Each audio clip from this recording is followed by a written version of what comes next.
Hey everyone, Mango7Roll here. How we doing today? Welcome to another episode of Epic 7, and today we're going to talk about Cerise and Peira. However you say that name, I was told to roll the R.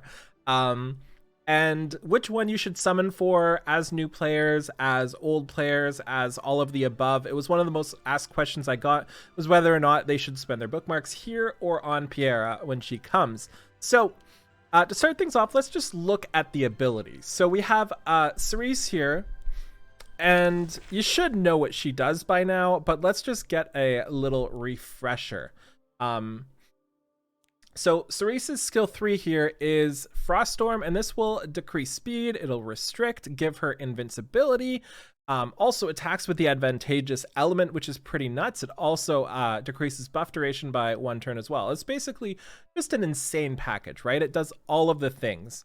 Her skill 2, Luminous Explosion, does stun. It also cannot be buffed. Also buffs her CR as well. And also you can burn this to guarantee a stun on any unit in the game, basically outside of people who can't be stunned.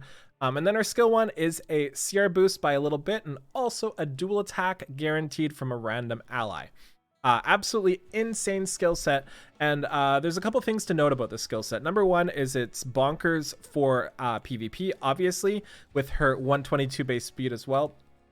Absolutely insane opener for basically any situation in all forms of PvP. Another thing too is this is also fantastic for PvE. She's one of the best PvE units in the game. Like I find her used in almost every situation where I can slot her in, because she has that dual attack, she has CR boost, she's got dispelling and decreased speed if you can do this, and also if you happen to have miscon fee, which decreases defense on a single attack, it is bonkers. She's basically the best at so many places. She decreases defense on her skill 1 and skill 2.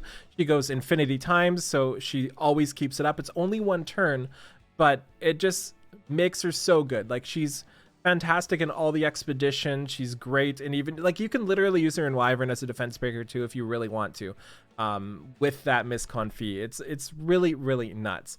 As for guiding light here, I hate how I have to, where do I click in to see it? I never do this in game unless I'm videoing. Her guiding light is also 35% chance to grant stealth for 2 turns, and also at the start of the battle. So this is great on people like Landy and perhaps people in the future we don't have yet. So this is definitely an artifact you don't want to let go by. Whether you buy it with powder or you summon for it, you really do want at least one of these, if not a MLB'd one, because it's just such an insane artifact for specific situations. So that's the general consensus on Cerise there. So like I said, you use her literally everywhere you can.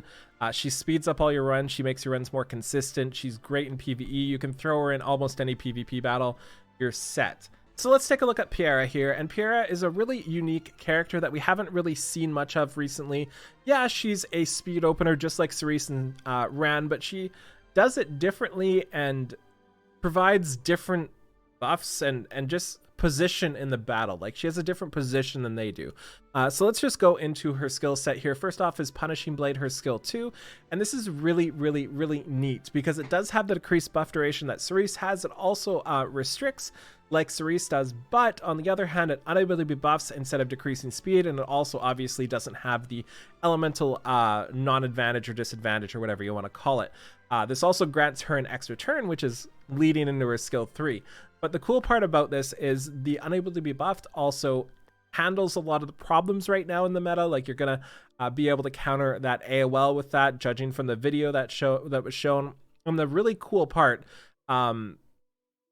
is having this go into her skill 3, which is Pack Hunt, and this is gonna give your whole team attack buff except for her for 2 turns. It's also going to grant stealth, escort, and barrier. And this is really weird because stealth, escort, and barrier just doesn't seem to make sense in my head, but it makes sense in theory, and I'm really excited to see how it works out. So this is going to put your opener, like Cerise, who protects herself, in the same sort of situation, right? Like, Cerise protects herself and Peira protects herself, but Peira also protects others by the escort ability, which makes it so she takes 30% of the damage the other allies take. while doing that, she also protects herself from AoE by stealth, and she also protects herself from single targets because you can't target her with stealth. So all those combined together is just like a really weird mishmash of protecting your team and also protecting yourself, because like I said, you can't target her, you're targeting other people on your team, and because of that, you are then taking less damage or doing less damage with that attack because of it, which is just super cool. I love this idea for Peira's skill 3, and I think it's going to work really well, and I think there's going to be a lot of combinations we're going to be really excited to try her out with. And next up, let's look at Woven Claw, her skill 1. This is a 40% chance to stun, and if she is granted with a bear, it's up to 65% chance. And this is really cool because she's pretty much going to have a barrier a lot of the time. And if she doesn't, that's too bad. But, you know, still 40% chance is pretty good because her skill 2 or her skill 3 does give a barrier, which is pretty substantial, but it's very likely it's going to be blown up by both AoEs and the 30% damage redirection. But the really cool part about this, specifically for manual play and for stuff like Guild War, I think maybe RTA and PvP regular arena, I don't do that much, so I can't really say too much there. But I can say having a 10 soul burn that has a 100% chance to stun is pretty nuts. Like, that is really, really, really good. There's so many situations where I would use somebody like a Maid Chloe and have Maid Chloe try to bonk people with like a 35% chance to stun or something like that. And having this be 100% with the effectiveness that she's probably built with just seems really nuts to me, and I'm really excited to try that out with her kit.